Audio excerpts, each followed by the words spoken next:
Rights are human rights. ഇവിടെ radical feminist ഇപ്പോൾ എന്നോട് ചോദിക്കും, എന്തിനാണ് മെൻസ് റൈറ്റ്സ്? ഇവിടെ ജനിക്കുമ്പോൾ തൊട്ട് ആണുങ്ങൾക്കെല്ലാം കിട്ടുന്നില്ലേ? They are a privileged group അങ്ങനെ പറയും. പക്ഷേ ആർ വി റിയലി പ്രിവിലേജ്ഡ്? അതാണ് question. See, once a moment a man is born, പുള്ളിക്ക് മുകളിൽ ഓരോരോ ഭാരങ്ങൾ ഇട്ട് കൊടുക്കുകയാണ്. ജനിക്കുമ്പോൾ മുതൽ നീയാണ് ഈ കുടുംബം നോക്കേണ്ടത്, നീയാണ് ഈ കുടുംബത്തിൻ്റെ അച്ഛൻ്റെ ബാധ്യതകൾ കുറയ്ക്കേണ്ടത്, നീയാണ് നിൻ്റെ അനിയത്തിയെ കെട്ടിച്ചു വിടേണ്ടത്, നീയാണ് നിൻ്റെ അമ്മയെ വലുതാകുമ്പോൾ നോക്കേണ്ടത്. ഇതൊക്കെ നമ്മൾ ജനിക്കുമ്പോഴേ, ഒരാണ് ജനിക്കുമ്പോഴേ അവൻ്റെ മുകളിൽ റെസ്പോൺസിബിലിറ്റീസ് ഓട്ടോമാറ്റിക്കലി വരികയാണ്. What he wants, what he needs, അതിനെപ്പറ്റി ആരും ചിന്തിക്കാറുണ്ടോ? ശരിക്കും I don't think so. Because അങ്ങനെയാണെങ്കിൽ മെയിൽ സൂയിസൈഡ്സിൻ്റെ എണ്ണം ഇൻ്റർനാഷണലി വുമൺ സൂയിസൈഡ്സിനേക്കാൾ 3 times ആവത്തില്ല ഒരിക്കലും. So where do we go wrong in treating men? അവിടെയാണ് പ്രശ്നം. ഇത് all men are not equal. എല്ലാവർക്കും ഒരേ രീതിയിൽ റെസ്പോൺസിബിലിറ്റീസ് ടേക്കപ്പ് ചെയ്യാൻ പറ്റില്ല. Are we giving the freedom for men to choose their responsibilities? No. Responsibilities automatically ഒരു ആണിൻ്റെ മേൽ വന്ന് വീഴുകയാണ്. He didn't choose that. People and the society automatically gives him responsibilities. അത് പണ്ട് തൊട്ടേ നമ്മൾ പോകുന്നത് അങ്ങനെയാണ്. Woman are also capable of managing responsibilities. പക്ഷേ സ്ത്രീകളുടെ മുകളിൽ ആ ഒരു റെസ്പോൺസിബിലിറ്റി കുറച്ചേ ഇടത്തുള്ളൂ. കുടുംബത്തിൻ്റെ റെസ്പോൺസിബിലിറ്റി, പിള്ളേർ നോക്കാനുള്ള റെസ്പോൺസിബിലിറ്റി ആണ് സ്ത്രീകളുടെ മുകളിലിടുന്നത്. പക്ഷേ ഫിനാൻഷ്യൽ റെസ്പോൺസിബിലിറ്റി കംപ്ലീറ്റ്ലി ഒരു ആണിൻ്റെ ഉത്തരവാദിത്തമായിട്ടാണ് ഇടുന്നത്. അത് പണ്ട് തൊട്ടേ അങ്ങനെ തന്നെയാണ്. So that must change. സ്ത്രീകളും പുരുഷന്മാരും ഈക്വലായിട്ട് റെസ്പോൺസിബിലിറ്റി ഏറ്റെടുക്കണം. ഏത് കാര്യത്തിനായിക്കോട്ടെ, എല്ലാത്തിലും. ഈവൻ കിച്ചൺ റെസ്പോൺസിബിലിറ്റീസ് ഈക്വലായി ഷെയർ ചെയ്യണം. ഫിനാൻഷ്യൽ റെസ്പോൺസിബിലിറ്റീസ് അതും ഈക്വലായി ഷെയർ ചെയ്യണം. അപ്പോഴേ ആക്ച്വലി ഈക്വാലിറ്റിയിൽ നമ്മൾ എത്തുകയുള്ളൂ. ഇവിടെ ഇപ്പോൾ സംഭവിക്കുന്നത് എന്താണ്? Woman are given the choice to take responsibility or not. നിയമം അങ്ങനെയാണ്. സ്ത്രീകൾക്ക് വേണമെങ്കിൽ റെസ്പോൺസിബിലിറ്റി എടുക്കാം, ഇല്ലെങ്കിൽ വേണ്ട. പക്ഷേ പുരുഷൻ അങ്ങനെ ഒരു ഓപ്ഷനേ ഇല്ല. റെസ്പോൺസിബിലിറ്റി എടുത്തേ പറ്റുള്ളൂ. അങ്ങനെയാണ് നമ്മുടെ നിയമങ്ങൾ ഇരിക്കുന്നത്. Right from alimony law, dependency law,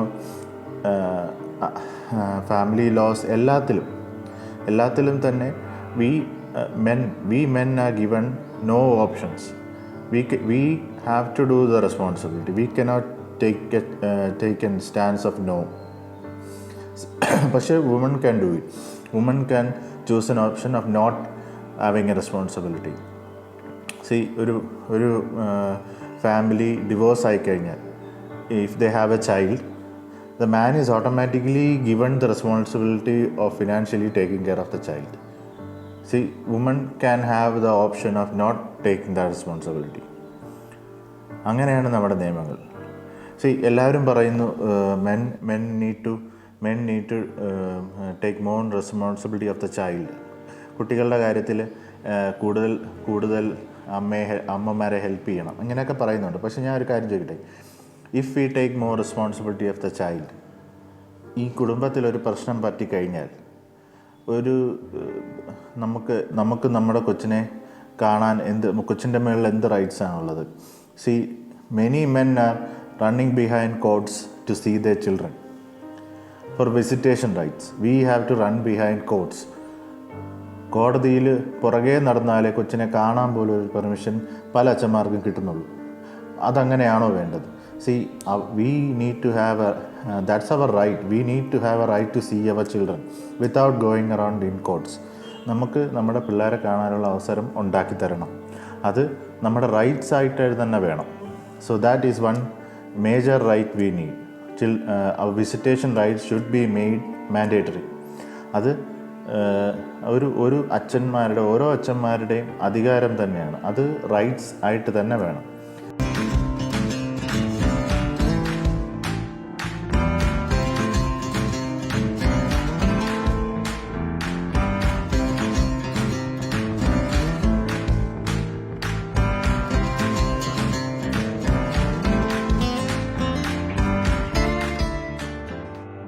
അച്ഛന്മാരെ കുട്ടികളിൽ നിന്ന് അകറ്റാൻ ഒരു അമ്മമാരെ സമ്മതിക്കാൻ പാടില്ല.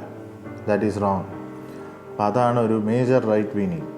അനദർ തിങ്, ഡൊമസ്റ്റിക് വയലൻസ് സ്ത്രീകളാണ് ഏറ്റവും കൂടുതൽ ഫേസ് ചെയ്യുന്നത്. അത് നമുക്കറിയാം. ഡൊമസ്റ്റിക് വയലൻസ് ഏറ്റവും കൂടുതൽ ഫേസ് ചെയ്തിരിക്കുന്ന സ്ത്രീകൾ തന്നെയാണ്. Almost 60-65% of total domestic violence സ്ത്രീകളാണ് ഫേസ് ചെയ്തിരിക്കുന്നത്. അതിന് സ്ത്രീകൾക്ക് നല്ല സ്ട്രോങ് നിയമങ്ങൾ ഇപ്പോൾ വന്നിട്ടുണ്ട്. DV ആക്റ്റും ഡൗറി ആക്റ്റും പോലത്തുള്ള സ്ട്രോങ് ലോസ് ഇപ്പോൾ ഉണ്ട്. പക്ഷേ what about the 35-40% of men who face domestic violence? അവർക്ക് എന്ത് സപ്പോർട്ടാണ് കൊടുക്കുന്നത്? ആ ഡൊമസ്റ്റിക് വയലൻസ് അഗെയിൻസ്റ്റ് മെൻ ഇതുവരെ ഒരു കേസ്, ഒരു ക്രിമിനൽ കുറ്റമായിട്ട് പോലും ഇതുവരെ ഒരു റെക്കോർഡ്, ഒരു നിയമത്തിലും പറഞ്ഞിട്ടില്ല. Domestic violence against men should be made A criminal offence. അതാണ് സെക്കൻഡ് റൈറ്റ് വി നീഡ്. ഇത് തന്നെ എത്രയോ പുരുഷന്മാരെ സ്വന്തം ഭാര്യയുടെ ഫാമിലി അല്ലെങ്കിൽ ഭാര്യയുടെ കാമുകനും ചേർന്ന് എത്രയോ പുരുഷന്മാരെ ഇവിടെ മർഡർ ചെയ്തിട്ടുണ്ട്, അവരെ വധിച്ചിട്ടുണ്ട്. എത്രയോ അച്ഛന്മാർ വളരെ ക്രൂരമായി തന്നെ പല രീതിയിലും വിഷം കൊടുത്തും അല്ലെങ്കിൽ സ്ട്രേറ്റ് മർഡറായിട്ട്, ഹോമിസൈഡായിട്ട് എത്രയോ പുരുഷന്മാരെ ഭാര്യയുടെ വീട്ടുകാരും ചേർന്ന് മർദ്ദിച്ച് കൊന്നിട്ടുണ്ട്. ഇതൊക്കെ ഇവിടെ നടക്കുന്ന കാര്യങ്ങൾ, ഇത് എല്ലാവർക്കും അറിയാവുന്ന കാര്യങ്ങളാണ്. എന്നാലും സ്ത്രീകളുടെ ആണ് കൂടുതൽ ഡൊമസ്റ്റിക് വയലൻസ് ഫേസ് ചെയ്തതെന്നുകൊണ്ട് ഇതൊന്നും പുറത്ത് വരുന്നേ ഇല്ല. ഇതും പുറത്ത് വരേണ്ട കാര്യങ്ങൾ തന്നെയാണ്. സ്ത്രീകൾ ഫേസ് ചെയ്യുന്ന പ്രശ്നങ്ങൾ പോലെ ഇതും പുറത്ത് വരേണ്ട കാര്യങ്ങൾ തന്നെയാണ്. So we need strong laws against domestic violence faced by men. ഇത് ഒരു മേജർ കാര്യം. ഇതുകൂടാതെ false cases faced by men, അതൊരു മേജർ ഇഷ്യൂ ആയി വന്നിരിക്കുകയാണ്. ഒത്തിരി നാഷണലായിട്ട് ഇൻഫ്ലുവൻസ് ഉണ്ടാക്കിയ കേസുകൾ, റോത്തക് കേസ്, ജസ്ലീൻ കൗർ കേസ്, ഇതൊക്കെ ഫേക്കാന്ന് പിന്നെ തെളിഞ്ഞിട്ടുണ്ട്. അത്രയും നാൾ ഒരു റേപ്പിസ്റ്റ് എന്ന ടാഗ് കൊടുത്ത ആൾക്കാർ റേപ്പിസ്റ്റ് അല്ലാതായിട്ടുണ്ട്. അത് പക്ഷേ ആ റേപ്പിസ്റ്റ് അല്ലാത്താവുന്ന ആൾക്ക് എന്ത് റൈറ്റ്സാണ് എൻഷുർ ചെയ്യുന്നത്? അവർക്ക് തിരിച്ച് അവരുടെ ലൈഫിൽ വരാൻ എന്താണ് ഓപ്ഷൻ കൊടുത്തിരിക്കുന്നത്? There is no option for fake allegation victims. അവർക്ക് തിരിച്ച് ലൈഫിലേക്ക് വരാൻ, തിരിച്ച് സൊസൈറ്റിയിൽ അവരുടെ എന്താ പറയുക, വ്യക്തിത്വം തിരിച്ചു കൊണ്ടുവരാൻ വേണ്ടി എന്ത് സപ്പോർട്ടാണ് ഗവൺമെൻറ് കൊടുക്കുന്നത്? ഒരു സപ്പോർട്ട് ഇതുവരെ കൊടുത്തിട്ടില്ല. That's also a denial of human rights. അത് എൻഷുർ ചെയ്യണം. ഈ 3 things ആണ് we need to ensure a lot. Firstly, visitation rights should be made mandatory. Secondly, domestic violence against men should be taken seriously and it should be made a criminal offense. Third and most importantly, fake allegation face ചെയ്തിട്ടുള്ള men, they should be given an opportunity to come back into the society and make their own living. ഇത് മൂന്നും majorly serious ആയിട്ട് കാണേണ്ട 3 വിഷയങ്ങളാണ്. That what we men's rights activist R putting forward. ഈ international human rights ഡേക്ക് ഈ 3 കാര്യങ്ങളാണ് നമ്മൾ put forward ചെയ്യുന്നത്. We need 3 basic rights. These are basic rights. It should be given to us. So we are putting forward these to you. Thank you.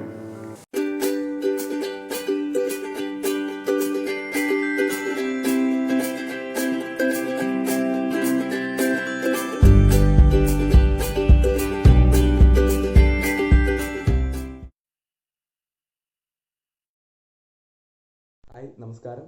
ഇന്ന് December 10 international human rights day. പക്ഷെ എല്ലാവരും അത്ര important ആയിട്ട് എടുക്കുന്നില്ല ഈ ദിവസം എന്നുള്ളതാണ് സത്യം.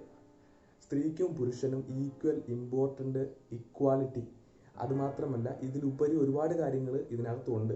എങ്കിൽ പോലും ഈ ഇക്വാലിറ്റി തന്നെ മെയിൻറ്റെയിൻ ചെയ്ത് പോകാനായിട്ട് ഒരുപാട് ബുദ്ധിമുട്ടുകൾ ഉള്ള ഈ ഒരു സമൂഹത്തിൽ ഞങ്ങൾ ഓരോരുത്തരും ആ സ്ത്രീക്കും പുരുഷനും ഈക്വൽ ഇമ്പോർട്ടൻസ് കൊടുത്ത് എത്രത്തോളം അവരുടെ മനസ്സിലാക്കി സ്നേഹത്തോടെ കഴിയാൻ സാധിക്കും എന്നുള്ളതിലാണ് ഈ ദിവസത്തെ കൊണ്ട് ഉദ്ദേശിക്കുന്നത്. ഈക്വൽ ഇമ്പോർട്ടൻസ് കൊടുക്കുക. സ്ത്രീക്ക് എന്ത് ചെയ്യാൻ പറ്റും, പുരുഷന് എന്ത് ചെയ്യാൻ പറ്റും എന്നുള്ളത് തുല്യപരമായിട്ട് അവർക്ക് രണ്ടായിട്ടും വിഭജിച്ച് കറക്റ്റായിട്ടുള്ള രീതിയിൽ എത്രത്തോളം നല്ല രീതിയിൽ ജീവിതം കൊണ്ടുപോകാൻ പറ്റും എന്നുള്ളതിനാണ് ഇതിൽ അത്രയും ഇമ്പോർട്ടൻസ് അടങ്ങിയിരിക്കുന്നത്. A rape victim or a domestic violence victim who is a male has little to no legal ways to get justice. Laws not only in India but also almost all over the world say that men cannot get raped. This is a violation of human rights. Men's rights are also human rights. ലൈംഗിക പീഡനത്തിനിരയായ പുരുഷനോ ഗാർഹിക പീഡനത്തിനിരയായ പുരുഷനോ നീതി ലഭിക്കുവാൻ നിയമത്തിൽ അധികം വഴികളില്ല.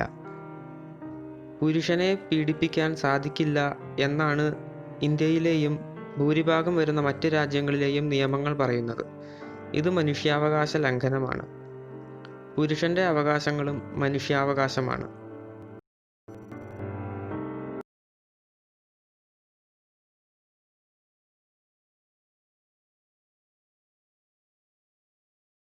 Hi, ഇന്ന് December 10 international human rights day. Human rights day എന്ന് പറഞ്ഞാൽ മനുഷ്യാവകാശങ്ങൾ സംരക്ഷിക്കപ്പെടുന്നതിനെ പറ്റി ഓർക്കുന്ന അല്ലെങ്കിൽ അതിനെക്കുറിച്ചുള്ള പ്രചരണങ്ങൾ നടത്തുന്ന ഒരു ദിവസമായി നമ്മളിതിൽ കണക്കാക്കുന്നു. ഈ ഒരു ദിവസത്തിൽ എനിക്ക് പറയാനുള്ളത് ഹ്യൂമൻ റൈറ്റ്സ് അഥവാ മനുഷ്യൻ്റെ ഈക്വാലിറ്റി. ഭൂമിയിൽ ജനിച്ച എല്ലാ മനുഷ്യർക്കും ഒരുപോലെ ജീവിക്കാനുള്ള അവകാശമുണ്ട്. അതായത് സ്ത്രീക്കും പുരുഷനും ഈ ഭൂമിയിൽ തുല്യമായ അവകാശമുണ്ട്. ഈ അവകാശങ്ങളെല്ലാം സംരക്ഷിക്കണം എന്ന് ഞാൻ ഈ നിമിഷത്തിൽ പ്രഖ്യാപിക്കുന്നു. അതായത് സ്ത്രീക്ക് ലഭിക്കുന്ന അതേ അവകാശങ്ങളും പുരുഷനും ഈ ഒരു സമൂഹത്തിൽ ലഭിക്കണമെന്ന് ഈ ഒരു നിമിഷത്തിൽ ഞാൻ ആശംസിക്കുന്നു. Thank U.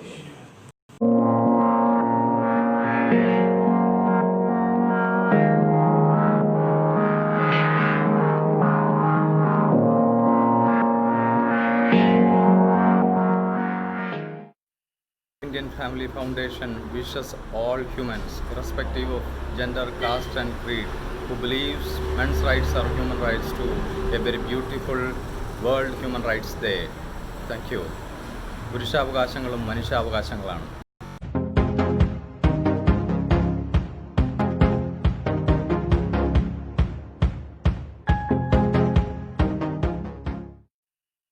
Hello friends, tomorrow, that is on December 10th, we are going to celebrate Human Rights Day. On this day, irrespective of any caste, creed or religion, everyone should be treated as equals and justice should be granted to everyone. On this day, I would like to say men's rights also needs to be protected. Men should be considered equals with women. The laws in India are heavily biased towards women. The laws in India are not gender neutral. Women are always considered to be innocent and men are always believed to be guilty. So, in most of the spheres of life, men are denied justice. So, let this International Human Rights Day be the beginning of gender neutral laws for everyone, especially for men. Thank you very much.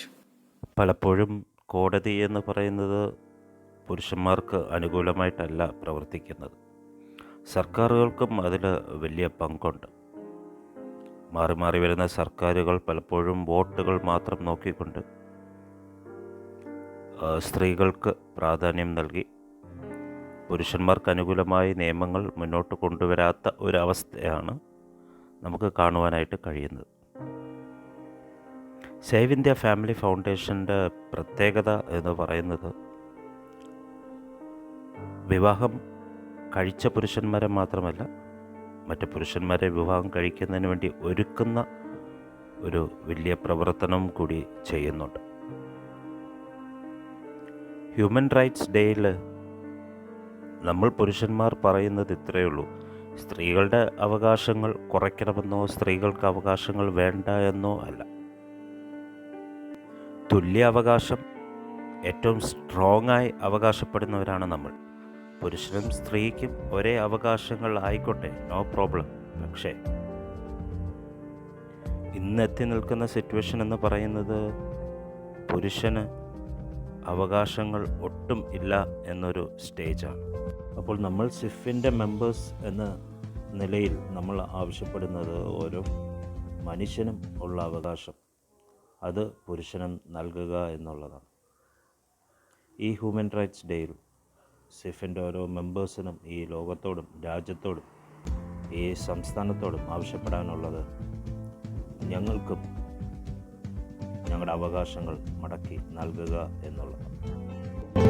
എല്ലാവർക്കും നല്ലൊരു ദിനം ആശംസിക്കുന്നു. എല്ലാവരും തമ്മിൽ സ്നേഹത്തോടെയും സാഹോദര്യത്തോടെയും ജീവിക്കുക.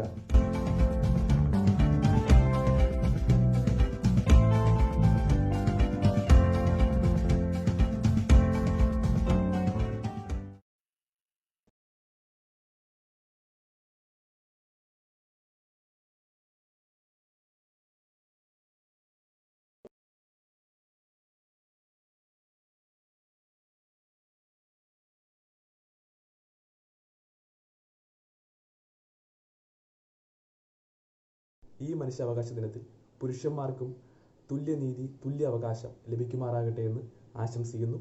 Thank you. Hi all, ഇന്ന് December 10 international human rights day, മനുഷ്യാവകാശത്തിന് വേണ്ടിയുള്ള ദിവസം. മനുഷ്യാവകാശമായി കണക്കാക്കപ്പെടുന്നത് ജീവനും സ്വത്തിനും സ്വാതന്ത്ര്യത്തിനു വേണ്ടിയുള്ള അവകാശവും ആശയവിനിമയത്തിന് വേണ്ടിയുള്ള അവകാശവും അതിനുപരി നിയമത്തിന് മുന്നിൽ തുല്യതയ്ക്ക് വേണ്ടിയുള്ള അവകാശങ്ങളുമായ രാഷ്ട്രീയ പൗരത്വ അവകാശങ്ങളാണ്. എന്നാൽ ഇന്ന് നമ്മുടെ സമൂഹത്തിൽ സ്ത്രീകൾക്ക് കിട്ടുന്ന പല അവകാശങ്ങളും പുരുഷന് കിട്ടുന്നുണ്ടോ എന്ന് എനിക്കറിയില്ല. ഈ മനുഷ്യാവകാശ ദിനത്തിൽ gender equality is not a woman's issue, it's good for men's too എന്ന് ഓർമ്മപ്പെടുത്തിക്കൊണ്ട് എൻ്റെ